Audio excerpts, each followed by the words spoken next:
வேல்முருகன், இந்த புவிசார் குறியீடு கிடைச்ச பலாப்பழத்துக்கு நன்றி மட்டும் சொல்லணும், கேள்வி கிடையாது. சொல்லிட்டேன். மாண்புமிகு பேரவைத் தலைவர் அவர்களே, தாங்கள் குறிப்பிட்டது போல் உலகளாவிய சுவைமிக்க எங்கள் பண்டூட்டி செம்மண் பூமியில் விளைகிற பலாப்பழத்திற்கு நீண்ட நாட்களாக புவிசார் குறியீடு கேட்டிருந்தேன். அதை தலைமைத்துறை அமைச்சர், அதோடு முந்திரிக்கும் கேட்டிருந்தேன், அதையும் வேளாண்மைத்துறை அமைச்சரும் நம்முடைய சிறு குறு தொழில் அமைச்சரும் தந்திருக்கிறார்கள். அதற்காக நன்றியை சொல்லி மாண்புமிகு அமைச்சர் ஒரு நிமிஷம் மாண்புமிகு அமைச்சர் அவர்களிடம் பலாப்பழத்தை உற்பத்தி செய்கின்ற விவசாயிகளும் அதுபோன்று என் பகுதியில் கொய்யா அதிகமாக உற்பத்தி செய்யப்படுகிறது. அது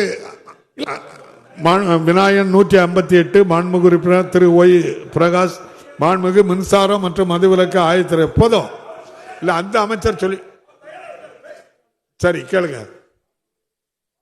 மாண்புமிகு பேரவைத் தலைவரே, அது 2 நாள்ல இருந்து அதிகபட்சம் 3 நாட்கள்ல பலாப்பழத்தையும் பாதுகாத்து வைக்க முடியல, எங்க பகுதியில் விளைகிற கொய்யாவையும் பாதுகாத்து வைக்க முடியல. ஆதலால் மதிப்பு கூட்டப்பட்ட பொருட்களை தயாரிப்பதற்கு விவசாயிகள் முன் வந்திருக்கிறார்கள்.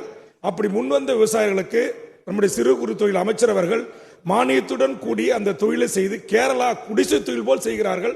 அந்த அரசு ஊக்குவிக்கிறது. என்னுடைய விவசாயி பண்டுட்டி விவசாயி எழில் என்பவர் ஒருவர் அமெரிக்காவில் மாதம் 15 லட்சம் ரூபாய் சம்பாதித்த ஒருவர் அரசு அறிவித்த அறிவிப்புக்கிணங்க நம்பி வந்து அந்த தொழிலை தொடங்கி இருக்கிறார்கள். பல்வேறு துறை அதிகாரிகள் வந்து பார்த்து சென்றிருக்கிறார்கள். வேளாண்மைத்துறை அமைச்சர் வந்து பார்த்து சென்றிருக்கிறார். நம்முடைய நெய்வேலி சட்டமன்ற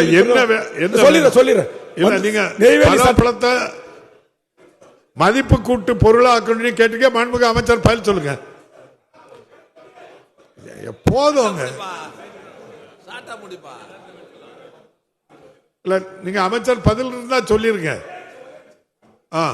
நிமிஷம் பேரவைத் தலைவர் அவர்களே, ஆதலால் நம்முடைய தமிழ்நாட்டில் படித்துவிட்டு வேலை வாய்ப்பு இல்லாமல் இருக்கிற இளைஞர்கள் சுய தொழிலை செய்ய முன்வருவதை ஊக்குவிக்கின்ற வகையில் மாண்புமிகு அமைச்சர் அவர்கள் ஆவணம் செய்வார்களா என்பதை தங்கள் வாயிலாக கேட்டு அமர்கிறேன். மாண்புமிகு அமைச்சர். மாண்புமிகு பேரவைத் தலைவர் அவர்களே, இன்றைக்கு நம்முடைய அரசு அமைந்ததற்கு பிறகு தமிழ்நாட்டில் இருக்கிற படித்த வேலைவாய்ப்பு இளைஞர்களுக்கு வேலைவாய்ப்பு உருவாக்கி தர வேண்டும் என்பதற்காக இதுவரை எந்த காலத்திலும் இல்லாத அளவிற்கு இந்த ஆட்சி பொறுப்பேற்ற இந்த 4 ஆண்டுகளில் 54,000 தொழில் முனைவர்களுக்கு கடன் கிட்டத்தட்ட ஒரு 5,000 கோடிக்கு மேல கடன் தந்து 2,000 கோடிக்கு மேல மானியம் வழங்கி இன்றைக்கு அவ்வளவு தொழில் முனைவர்களை இந்த அரசு உருவாக்கி தந்திருக்கிறது. ஆக நம்முடைய மாண்புமிகு உறுப்பினர் சொன்னது மாதிரி யார் தொழில் முனைவை எந்த தொழில் செய்து தொழில் முனையக்கூடிய நிலையில வந்தால் அவர்களுக்கு ஆலோசனைகள் வழங்கி கடன் வழங்கி மானியம் வழங்கி அனைத்து இளைஞர்களுக்கும் அந்த வேலை வாய்ப்பை நிச்சயமாக நம்ம அரசு உருவாக்கி தரும் என்பதை தெரிவித்துக் கொள்கிறேன்.